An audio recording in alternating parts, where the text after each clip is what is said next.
Dá uma olhadinha aqui, ó. Isso aqui é o sistema nervoso central. Ele não fica assim no teu corpo, ele fica assim, tá? Ou seja, ele é revestido por um tecido proveniente do mesodermo, um tecido de origem mesodérmica, e esse tecido é a nossa aula de hoje. Vem estudar comigo a anatomia funcional das meninges.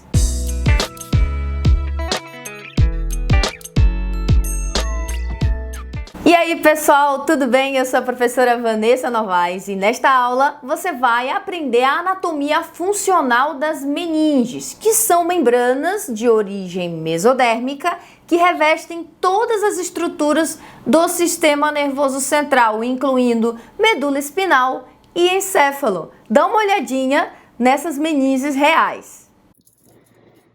Bom, pessoal, vamos lá. Vamos observar então aqui como é que se organizam as meninges. Então, aqui você está diante de uma hemicabeça. E nessa hemicabeça, o que a gente observa? Que aqui, toda essa região aqui é a região do neurocrânio. Ou seja, o encéfalo está aqui, né? Cérebro, tronco encefálico, cerebelo. Está tudo aqui dentro dessa região. E aí, aqui a gente vê, ó, a pele, as camadas da pele. Aqui a estrutura díploide dos ossos do crânio, né? Ou seja, osso compacto, osso esponjoso, osso compacto de novo, ó. A gente consegue perceber, ó, osso compacto, esponjoso compacto, estrutura díploide. Aqui é a parede, ó, por dentro, né? A parede aqui, ó, interna do crânio, inclusive aqui a gente vê as suturas por dentro, ó, né? Aqui bem bonitinho, ó, um tipo de articulação fibrosa que existe no crânio. E aqui a gente está vendo a dura mater. Então, isso aqui que você está vendo é dura mater. E a gente percebe, né, dá para perceber que a dura mater, ela está envolvendo o cérebro, que fica aqui. Ela está envolvendo aqui o cerebelo, que fica bem aqui. E o tronco encefálico, que fica aqui. E além dela envolver o tronco encefálico, cérebro, cerebelo, ela desce aqui, ó, pela coluna vertebral. Aqui são as vértebras da coluna vertebral, os corpos vertebrais. Aqui os processos espinhosos e aqui o canal vertebral. E perceba que no canal vertebral a gente encontra o tecido, ó, também dura mater, meninge. A dura mater, do ponto de vista histológico, é um tecido conjuntivo propriamente dito, denso, modelado. Então, como vocês podem perceber, né, é um tecido rígido, é um tecido muito resistente. Aqui a gente tem outra dura mater para mostrar, ó, ela separada do crânio, tá vendo? Então, é um tecido que tem uma consistência assim, parece um pouco com papel cartão, sabe? Cartolina, é bem rígido, bem resistente, porque é rico em fibras colágenas, tá? A gente consegue perceber também que tem os vasos sanguíneos, os vasos meníngeos aqui, e a dura mater, ela tem uma região que está em contato com o osso, que é a parte parietal da dura mater, e ela tem uma região que está em contato com o cérebro, ou com o encéfalo, que é a parte meníngea da dura mater, beleza? Muito bem. Outra coisa interessante é que a dura mater, ela não fica só revestindo externamente essas estruturas. Ela acaba entrando, por exemplo, nos hemisférios cerebrais, ela penetra entre os hemisférios cerebrais. Não está mostrando aqui, mas exatamente nessa região aqui tem uma dura mater penetrando, separando os hemisférios, que a gente não vê nessa porque está cortada, mas a gente consegue ver nessa aqui, ó. Isso aqui é a dura mater, ó, por cima, tá vendo? Dura mater. E se a gente olhar lá dentro, ó, a gente observa que tem uma estrutura em formato de foice, separando os dois hemisférios cerebrais. Então, a gente chama isso aqui de foice cerebral. Também existe uma estrutura parecida embaixo que separa o cerebelo, que aí a gente chama de foice cerebelar, tá? E a dura mater também, ó, ela tem uma divisão aqui, ó, ela penetra aqui e divide o que é cérebro do que é cerebelo. E aí ela forma uma espécie de tenda em cima do cerebelo, que a gente chama de tentório ou tenda do cerebelo. Então, essa estrutura bem aqui é a tenda ou tentório cerebelar, tá? Então, a gente consegue ver bem. Não vemos muito aqui a aracnoide, porque a aracnoide, ela é rompida, né? Na hora que o indivíduo. A gente corta, é uma membrana que se rompe. Mas a gente consegue perceber, ó, uma outra meninge aqui, agora em contato direto com o parênquima nervoso, né? Esse tecido que você tá vendo bem fininho aqui, ó, parece uma pele. Na verdade, isso aqui é a pia mater, que diferente da dura mater, já se caracteriza por ser um tecido conjuntivo frouxo. Ou seja, não é rico em fibras colágenas. Na verdade, ele é celularizado, ele é rico em células, tá? E não em fibras colágenas. Então, ele já começa a ser um tecido bem mais fino. Bom, pessoal, dá uma olhada nesse corte agora aqui. Isso aqui é um corte coronal, em que a gente consegue observar aqui em cima a pele, tá? A hipoderme. E aqui a gente está vendo a estrutura óssea do crânio, tá? Então, os ossos do crânio. E aqui a gente vai encontrar as meninges. Perceba, a primeira meninge aqui que está em contato com o osso é a dura mater, tá? Então, essa meninge que eu vou selecionar em verde aqui é chamada de dura mater. A dura mater, como o próprio nome já sugere, ela é feita de tecido conjuntivo denso, tá? Ou seja, rico em fibras colágenas, extremamente rígido, resistente e tem uma função importante de proteção do encéfalo e da medula espinal. Perceba que a dura mater, ela tem dois folhetos. Um que está em contato direto com o osso, que é esse folheto que você está vendo em verde aqui, que a gente vai chamar de folheto parietal, ou seja, a parte parietal da dura mater. E ela também tem uma parte que a gente chama de meningia, que é essa parte aqui que também é dura mater, mas que essa região da dura mater não está em contato direto com o osso e sim está em contato direto com as outras meninges que a gente vai falar daqui a pouquinho, que aqui a gente está vendo a aracnoide e mais aqui em contato com o cérebro a pia mater, tá bom? Então, ela é dividida em duas partes, então a parte parietal e a parte meningia. Essas partes da dura mater se afastam, né, a parietal da meningia, e entre elas a gente vai encontrar uma estrutura parecida com essa bem aqui, ó, que são os seios, tá? Esses seios venosos que você observa aqui, né, que está entre os dois folhetos da dura mater, eles na verdade servem para drenagem de um líquido que circula entre as meninges, chamado de líquido cefalorraquidiano. Então, olha só, eu tenho a dura mater aqui, parietal, eu tenho a dura mater meningia. Embaixo da dura mater meningia, você vai encontrar a segunda mais externa, a segunda meninge mais externa, que é a aracnoide, tá? E aqui a gente está vendo a aracnoide e abaixo, detalhe, essa aracnoide aí, ela é feita de tecido avascular, é um tecido conjuntivo, só que é avascular. Muita gente acha que a aracnoide é super vascularizada. Na verdade, os vasos que existem da aracnoide estão passando no espaço subaracnoide. Então, se a gente pegar o tecido mesmo da aracnoide, ele não tem vasos próprios, tá bom? Os vasos sanguíneos que a gente observa na aracnoide estão passando no espaço subaracnoide, ou seja, abaixo da aracnoide, tá? Que é aqui, nessa região aqui abaixo. E abaixo da aracnoide, em contato direto com o cérebro aqui, nós vamos ter a pia mater. Vou selecionar ela aqui, ó. Pia mater, tá bom? Que, diferentemente da dura, é feita de tecido conjuntivo frouxo, ou seja, muito mais celularizado, com uma quantidade menor de fibras colágenas e, portanto, mais rico em células e também um tecido um pouco mais maleável, tá? Menos resistente, não tanto quanto a dura mater. Importante salientar que entre essas meninges existem espaços, sejam espaços virtuais, sejam espaços propriamente ditos. Como assim? Entre a dura mater e a aracnoide, a gente tem um espaço aqui que é um espaço virtual, chamado de espaço subdural. Ou seja, está abaixo da dura mater, entre a dura mater e a aracnoide. Acima da dura mater, entre a dura mater e o osso do crânio, nós temos um espaço epidural. E abaixo da aracnoide, nós temos um espaço subaracnoideo. E, né, abaixo da pia mater, nós vamos ter um espaço que na verdade não é um espaço, né? Já é a região intracerebral, tá? Intraparenquimatosa. Tudo bem, gente?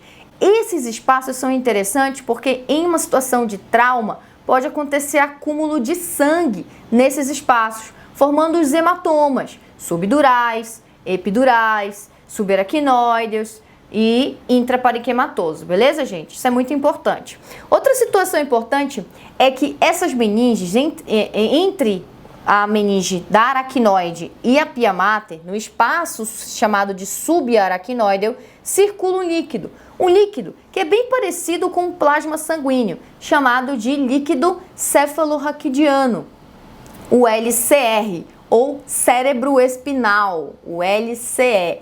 Esse líquido, ele está circulando nessa região aqui, ó, no espaço subaracnoide, embaixo da aracnoide.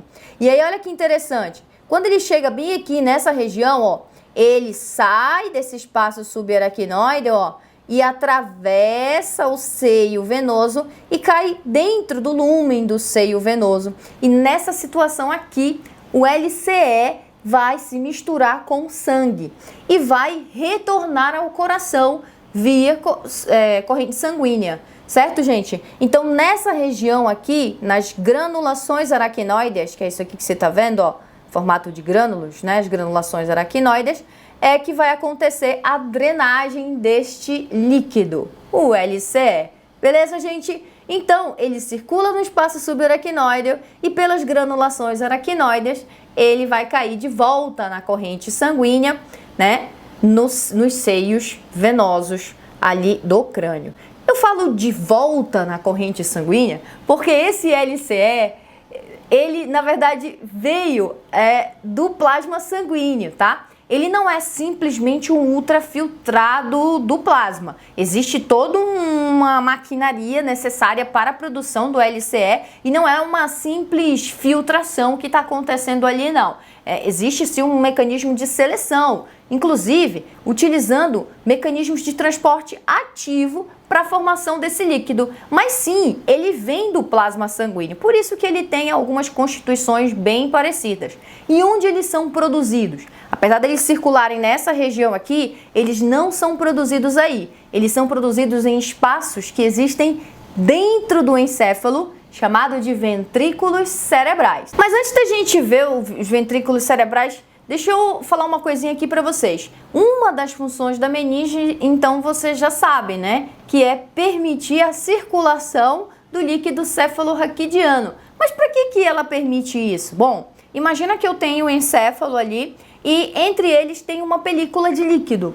Então, o que a gente tem aí? Uma proteção mecânica contra choques mecânicos. Então, em alguns traumas, a presença desse líquido, dessa fina camada de líquido nesse espaço, pode ajudar a diminuir o impacto do trauma do tecido nervoso sobre a parede óssea. Além disso, o LCR é rico em água e eletrólitos, então eles podem fornecer água e eletrólitos para o tecido nervoso quando necessário. Além disso, também, o tecido nervoso pode utilizar a circulação do LCR como uma via para eliminar metabólitos do tecido, tá? Então, também serve como uma via alternativa para a eliminação de metabólitos. A pia mater e a aracnoide possuem células com junções comunicantes que ajudam também tanto na formação da barreira hematolicórica, ou seja, a barreira entre o líquor ali, que é o LCR, e os vasos sanguíneos, e também ajudam na formação da barreira hematoencefálica, que é a barreira que divide ali o tecido nervoso da circulação sanguínea, certo? Então, tanto a barreira hematoencefálica quanto a barreira hematolicórica tem a participação da pia mater e da aracnoide, uma outra função dessa meninge. Como a pia mater é muito vascularizada, ela ainda ajuda na nutrição do tecido nervoso. Tudo bem que o tecido nervoso tem vasos próprios, mas como a pia mater também possui vasos, elas podem ajudar nessa nutrição e também nesse transporte de células do sistema imune, por exemplo, nutrição, oxigenação, enfim, para o tecido nervoso. Durante o desenvolvimento embrionário, as meninges ajudam no desenvolvimento do córtex cerebral. A isso a gente chama de corticogênese. Existem alguns pesquisadores que apontam, inclusive, a presença de espécies de células-tronco na meninge, ajudando no potencial regenerativo desse tecido, apesar de ser um potencial regenerativo duvidoso. Acontece que as meninges abrigam progenitores, tanto de oligodendrócitos quanto de neurônio. E daí esses progenitores podem ser ativados em resposta a alguma lesão que está acontecendo no sistema. Na medicina diagnóstica, a punção do LCR vai ajudar no diagnóstico de diversas doenças neurológicas. Enfim, gente, percebam, as funções são inúmeras, mas a principal é proteção mecânica, beleza? Bom, vamos conhecer agora algumas partes da meninge muito importantes que acabam penetrando o tecido, porque a meninge ela não fica só na superfície não, apesar da gente observar que ela está lá na superfície, ela vai penetrando entre os tecidos, entre os órgãos. Vamos dar uma olhadinha aqui, ó. Então aqui a gente está diante de um crânio, né? E aí nós vamos fazer o quê? Nós vamos descascar esse crânio. Então eu vou tirar aqui os ossos do crânio, ó, os ossos parietais, o frontal. E aí a primeira meninge que a gente observa aqui é a dura mater, que você já viu, né? E aí a gente está tirando a parte periosteal da dura mater. Quando a gente tira a parte periosteal, a gente já começa a observar os seios, ó, tá? A gente já vai começar a observar os seios. Então aqui a gente está diante do seio sagital superior, tá? Vamos tirar agora essa aqui já é a parte meninge da dura mater, tá? Vou tirar mais um pedacinho dela, ó. Tirei, tá? Tirei a parte meninge da dura mater. Você deve estar curioso para saber o que são essas dilatações aqui, né? Essas dilatações, gente, são lacunas que existem lateralmente ao seio sagital. Essas lacunas também, algumas veias drenam para elas aqui, tá? Então elas também servem como um seio sagital, porque acaba que elas estão conectadas ao seio, alguns vasos vão drenar para ela e ela manda para os seios, tá? Então muito envolvido aí na drenagem. Vamos tirar. Tirei, ó. Eu tirei a parte meninge da dura mater e o que a gente vai observar? Uma coisa linda, né? A dura mater penetrando estruturas internas. Perceba que essa parte aqui da dura mater está penetrando e está dividindo os hemisférios cerebrais, tá vendo? E ela tem um formato de foice, por isso aqui a gente vai chamar isso aqui de foice cerebral, tá? Então eu tenho um hemisfério para esse lado aqui e um hemisfério para o outro lado. A gente não está vendo o cérebro aqui, mas se tivesse o cérebro aqui, a gente veria essa foice dividindo os hemisférios, certo?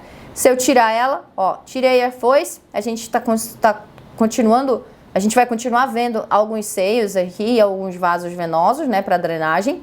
E aqui embaixo, ó, a gente observa que também tem uma estrutura que está dividindo os órgãos. Essa estrutura aqui está dividindo o cérebro do cerebelo, que fica aqui embaixo. E aí forma uma tenda sob o cerebelo. E a gente vai chamar essa tenda de tenda do cerebelo, tá?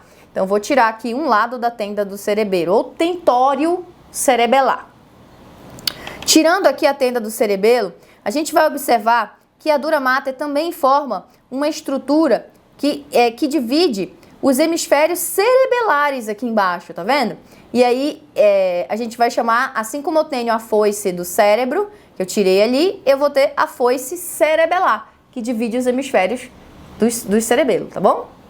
Então, tudo isso a gente consegue ver aqui. A gente também tá vendo aqui, ó, a dura mater, a parte meninge da dura mater, e aqui em contato com o osso, a parte parietal da dura mater. E entre elas, ó, a gente observa a presença dos seios para drenagem, tanto do LCR, como também para drenagem no geral, já que aqui também tem veias confluindo para esses seios, certo? Então, aqui a gente está vendo, nesse caso aqui, o seio transverso, tá? Que está em contato também com o seio sagital, beleza? Muito bem! Outra coisa interessante sobre a dura mater é que ela passa aqui por essa região, que é uma região onde a gente encontra a hipófise penduradinha sobre a célula túrcica. Então, bem aqui é a célula túrcica. Então, essa parte aqui da dura mater, que forma uma espécie de diafragma, é chamada de diafragma da célula. Isso porque, bem aqui ao redor disso aqui, a gente vai encontrar, atravessando aqui esse orifício, a gente vai encontrar a hipófise. Deixa eu colocar a hipófise para você ver aqui onde que está o diafragma da célula. Olha aí que bonitinho, gente. Aqui tá o tronco encefálico, ó. Aí aqui é o infundíbulo e tá aqui, ó, a hipófise. Então, essa região aqui, ó, que envolve a hipófise, que separa, né, de boa parte das estruturas que estão dentro da dura mater, né, forma uma espécie de diafragma, né, só um orifíciozinho só para passagem da hipófise, para que ela fique encostada na célula túrcica do osso esfenoide aqui embaixo. E aí a gente tem aqui, então, o diafragma da célula, que também é uma estrutura feita de dura mater. Agora aqui com um pouquinho mais de órgãos aparecendo, né, o cérebro, aí a gente vê de novo aqui, ó, a foice cerebral, né, aqui a gente vê o tentório cerebelar, tá, o cerebelo aqui embaixo, ó, aí o tentório cerebelar aqui em cima, e entre ele também tem aqui a foice cerebelar, beleza? Bom, muito bem. Agora, nesse corte sagital aqui, o que a gente vai observar? Apesar do líquido estar circulando externamente no espaço subaracnoide, ele não é produzido ali. Ele é produzido em regiões internas no encéfalo, chamado de ventrículos cerebrais, que apesar de serem chamados de ventrículos cerebrais, tem um dos ventrículos que não está dentro do cérebro, tá? Ele está, na verdade, no tronco encefálico, tá? E a gente tem 4 ventrículos, 2 laterais, o terceiro ventrículo e o quarto ventrículo, tá bom? Os 2 laterais não tem uma numeração específica porque eles são exatamente iguais. A diferença é que um está dentro do hemisfério direito e o outro dentro do hemisfério esquerdo. Aí eles confluem para o terceiro ventrículo e depois ele se comunica com o quarto, tá? Então, o LCR é produzido ali dentro, em estruturas específicas que estão situadas lá dentro, chamado de plexos coroides. Então, vamos dar uma olhada aqui, ó. Primeiro ventrículo que eu quero falar para vocês é o lateral. Eu vou mostrar só esse ventrículo lateral, que nesse caso aqui é o ventrículo lateral esquerdo, mas você tem que imaginar que existe um igualzinho aqui dentro desse outro hemisfério, tá? Então, vamos lá. E eles são idênticos mesmo, anatomia é tudo igual. Então, como é que funciona aqui? Isso que você tá vendo, ó, azul, é o ventrículo lateral. E ele é dividido. Ele tem uma parte frontal, tá? Então, a gente chama de corno frontal do ventrículo lateral esquerdo. Aqui a gente tem o corpo, né, que é a parte central dele. Então, parte central do ventrículo lateral esquerdo. Ele tem uma parte que se projeta aqui para a região occipital, e aí a gente chama de parte occipital. Ele tem uma parte temporal aqui, ó, e uma região que comunica a parte occipital, parte temporal e parte central, que é chamada de átrio. Então, ele é dividido em parte frontal, parte central, parte occipital, parte temporal e átrio, tá? E aí, aqui a gente tem o plexo coroide que produz esse líquido, e esse líquido é jogado aqui dentro, tá? Desse espaço. Quando ele cai aqui dentro desse espaço, ele segue para cá, ó, para essa região aqui, ó, tá? Que a gente vai chamar, aqui, ó, essa região bem aqui, tá? Que a gente vai chamar de forame interventricular, tá? Esse forame interventricular tem um igualzinho do outro lado também, e ele vai desembocar bem aqui, ó, nesse outro ventrículo que a gente está vendo aqui mais ou menos na altura do diencéfalo. Eu vou tirar isso aqui, que são os núcleos da base, ó, só para você visualizar melhor o ventrículo, o terceiro ventrículo. Ó, tô tirando, pronto. E aí, olha o que a gente observa. Aqui é o terceiro ventrículo. Então, eu tenho o ventrículo lateral, produziu o LCR, vem para cá, tá? Por um forame interventricular, antigamente chamado de forame de Monro. Aí, esse LCR vem para cá. Terceiro ventrículo, que também possui plexo coroide e que também possui produção, tá? De LCR. Ele não só coleta do ventrículo lateral, como ele também produz. Uma vez produzido esse LCR, ele vai se juntar com o que veio do lateral e todos eles, né, vão descer por aqui, ó, por essa estrutura aqui fininha, chamada de aqueduto cerebral, ou aqueduto de Sylvius, ou aqueduto mesencefálico. tá? Deixa eu tirar aqui esse ventrículo lateral para tua visualização ficar melhor, ó. Então aqui, ó, aqueduto mesencefálico, porque tá atravessando o mesencéfalo, ou aqueduto cerebral, tá? De Silvius, hoje em dia a gente não tá mais usando muito, não, tá? Mas antigamente ele era chamado de aqueduto de Silvius também. E esse aqueduto, ele é bem fininho, ele é um tubo que vai conectar o terceiro ao quarto ventrículo, que você tá vendo bem aqui, ó. Esse é o quarto. Deixa eu tirar um pouco da dura mater aqui da minha frente para melhorar a sua visualização, ó. Tá aqui o quarto ventrículo. E no quarto ventrículo a gente finaliza os ventrículos cerebrais. No quarto também tem plexo coroide, também tem produção de LCR, tudo igual. E aí perceba, imagina toda essa circuitaria conectada, o LCR sendo produzido, passando por tudo isso. Quando ele chega bem aqui no quarto ventrículo, ele tem alguns destinos. Ou ele desce aqui e vai aqui para o canal central ali da medula espinal, ó, vai embora, vai descer aqui, ó, para a medula espinal e vai embora. Ou ele vai, a maior parte dele vai fazer isso aqui, ó, vai sair para o espaço subaracnoide. E ele vai sair por dois forames. Um forame mais lateralizado, que é chamado de forame ou abertura lateral do quarto ventrículo, ou forame de Luschka, que também não é mais utilizado. E aqui um forame mediano. Alguns livros de anatomia vão chamar de forame medial, mas o forame mediano é mais apropriado, né? É uma abertura mediana, né? E um forame mediano. Este forame mediano é também chamado de forame de Magendie, antigamente, tá? Também não se usa mais. Tudo bem? E aí é que esse líquido vai atingir o espaço subaracnoide aqui, ó, abaixo da aracnoide. Tá bem aqui esse espaço. Perceba que na hora que ele sai aqui, ele já encontra um espação, tá vendo, ó? Esse espação a gente vai chamar de cisternas. Então existem ao longo desses espaços subaracnoides dilatações que pode acumular LCR nessa região pelo tamanho, tá? E aí a gente vai chamar isso de cisternas. Essa cisterna que você está vendo bem aqui é a maior, chama cisterna magna. Mas existe essa outra cisterna bem aqui que você está vendo, ó, que é a cisterna supracerebelar, tá? E ele continua circulando. Aí ele encontra essa outra cisterna, esse espaço aqui, ó, essa outra cisterna, que é a cisterna trigeminal, ou ainda aqui embaixo, ó, tem uma outra cisterna bem aqui, que é a cisterna pontina, tá? Outra cisterna, ó, outra bem aqui, tá vendo como ele é dilatadão aqui, ó? O líquido também pode se acumular aqui, que é a cisterna interpeduncular, e aqui em cima tem uma outra cisterna, que é chamada de cisterna supracelar.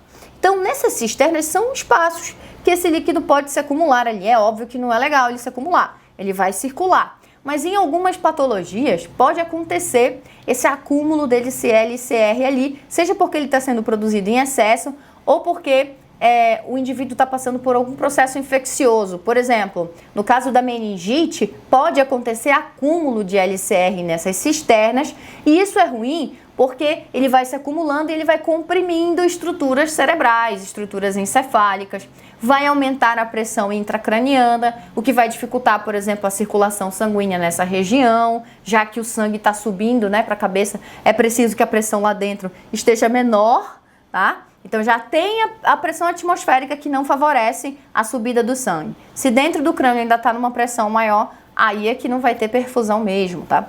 Inclusive, na meningite pode acontecer de não só LCR se acumular ali, como também de pus, tá? E aí o indivíduo pode ter o acúmulo de pus nessa região, né? Piorando totalmente o quadro aí clínico do paciente. Quando o indivíduo está com esse tipo de situação, né, a meningite, pode acontecer, inclusive esse processo inflamatório, ele é tão grande que ele pode romper a aracnoide. E aí o líquido cefalorraquidiano que circulava no espaço subaracnoide pode invadir outras regiões, como por exemplo o espaço epidural, causando um higroma, acúmulo de líquido entre a dura mater e a calota craniana. O higroma menos mal, pelo menos é só um líquido, mas pode também extravasar para essa região pus proveniente da infecção. Aí o indivíduo está com empiema subdural, uma situação um pouquinho mais complicada, certo, gente? Uma outra situação é que essas meninges, quando elas estão inflamadas, né, uma característica também é que, como elas estão inflamadas, há um aumento de líquido no espaço subaracnoide, natural da inflamação. E aí, como aumenta o líquido no espaço subaracnoide, quando você olha o cérebro do indivíduo, quase você não consegue enxergar os sulcos e giros. Isso é uma característica anatomopatológica da meningite, tá? Acúmulo de líquido no espaço subaracnoide que impossibilita de visualizar os sulcos e giros. O cérebro parece que está liso, tá bom? Sem sulcos e giros. Outra situação também característica que a gente observa é dilatação desses vasos da meninge, tá? A gente chama de hiperemia vascular, também é observada. E essa inflamação pode causar trombose nesses vasos e, pelo fato de ter a trombose nos vasos, alguns focos isquêmicos podem ser observados no cérebro. Como nessa imagem que você está vendo aí, essas regiões esbranquiçadas são regiões de foco isquêmico, certo? Causado por trombose, uma complicação que pode acontecer lá na meningite. Outra situação é no caso da hidrocefalia. Uma má formação nesses ventrículos pode fazer com que esse LCR que está aí fique preso e não consiga sair pelo forame de Lusca ou de Magende, ou seja, pela abertura lateral ou pela abertura mediana do quarto ventrículo. E aí, como ele não consegue sair, ele se acumula lá dentro. E qual que é o problema? É que vai produzindo e ele não tem como ser drenado lá nas granulações aracnoides. Aí o ventrículo dilata. Quando o ventrículo dilata, ele comprime tecido nervoso. E aí você vai ter um aumento do volume dos ventrículos cerebrais, causando, obviamente, um aumento da pressão intracraniana, que muitas vezes é necessário que o médico faça a drenagem, né, cirúrgica aí desse líquido, né? Coloca ali um dreno dentro do ventrículo ou dentro do espaço subaracnoide para fazer essa drenagem, para não deixar esse líquido acumular muito. Por quê? Porque se ele acumula, aumenta a pressão, como a criança ainda tem os ossos do crânio afastados, aumenta o tamanho da cabeça do crânio da criança, né? A criança fica com a cabeça um volume muito maior do que o normal, que é característico da hidrocefalia. Apesar da gente ver essas crianças com hidrocefalia, um adulto também pode ter a hidrocefalia, tá? Seja por um quadro infeccioso, seja por um tumor que de repente está obstruindo o aqueduto mesencefálico aqui, ó, que é bem fininho, tá vendo? E aí é óbvio que qualquer coisinha pode assim obstruir essa circulação interna, e isso pode causar acúmulo de LCR nos ventrículos, causando a hidrocefalia. A própria meningite, às vezes o que acontece é que o processo inflamatório causa fibrose nas meninges, e isso também pode obstruir a circulação do líquido cefalorraquidiano, causando a hidrocefalia no adulto. Ele só não vai ter o volume do crânio aumentado, porque os crânios já têm as suas suturas formadas, e aí não tem como ampliar o crânio, né? Mas é pior, porque se o crânio não amplia, não tem a possibilidade de diminuir a pressão intracraniana de maneira, né, natural do corpo. Não tem. Por quê? Porque não tem como ampliar o volume do crânio. Então a criança, ela tem essa possibilidade, aumenta o volume do crânio, logo a pressão dentro do crânio vai cair, porque volume é inversamente proporcional à pressão. No caso do adulto, não. Então, se ele tem hidrocefalia, ele precisa sair correndo para o hospital o mais rápido possível. O médico precisa entrar com uma intervenção para controlar a PIC, a pressão intracraniana. Mas o que tem dentro do líquido cefalorraquidiano numa situação fisiológica? Basicamente, ele é feito de 99% de água, tá? E o 1% dessas coisas que eu vou falar aqui para vocês. Por exemplo, ele possui eletrólitos, altas concentrações, principalmente de sódio, potássio e magnésio, e baixas concentrações de potássio e de cálcio. Ele possui também uma quantidade pequenininha, mas possui de glicose, o que pode ser utilizado aí como uma fonte de energia para o tecido cerebral, apesar de ter uma quantidade de glicose inferior à glicose encontrada na corrente sanguínea. Quase não tem proteína, uma quantidade muito pequenininha de proteínas, e as proteínas que existem ali basicamente é a albumina ou proteínas transportadoras. Quase não tem célula. Quando tem, são células de defesa, tá? Principalmente linfócitos, mas numa quantidade muito pequenininha, muito inferior ao plasma sanguíneo. Como ele é uma via de excreção, dentro do LCR você encontra metabólitos do tecido nervoso, como gás carbônico, lactato, amônia, tá? Então pode encontrar essas estruturas todas que depois vão cair na corrente sanguínea via seio venoso, né? E aí depois vai embora, vai lá pro rim, o rim vai filtrar, vai secretar e aí vai eliminar na urina. Ou no caso do gás carbônico, vai sair na respiração. Por isso que eu digo a vocês que o LCR é um bom parâmetro para diagnóstico de várias infecções no sistema nervoso. Por quê? Como ele tem poucas células do sistema imune, como ele tem essas características todas que eu disse a vocês, qualquer alteração nessas características é indicativo de que o indivíduo está com algum problema, né, ali. Principalmente aumento de leucócitos. Isso indica que esse tecido está sendo atacado, por exemplo. É isso aí, pessoal. Essa foi a nossa aula sobre meninge. Gostou? Não deixa de curtir. Compartilha para aquele teu amigo que precisa saber desse assunto, um aluno lá da medicina, da enfermagem, da fisioterapia. Vai mandando para a galera estudar e arrebentar na prova, beleza? Se você quer saber algum outro assunto ou quer aprofundar alguma coisa que eu falei nessa aula, só curtir e comentar. Comenta embaixo desse vídeo e faça o seu pedido, que eu tô sempre lendo tudo que vocês escrevem aqui para mim no canal, tudo bem? Até a próxima, pessoal. Tchau, tchau.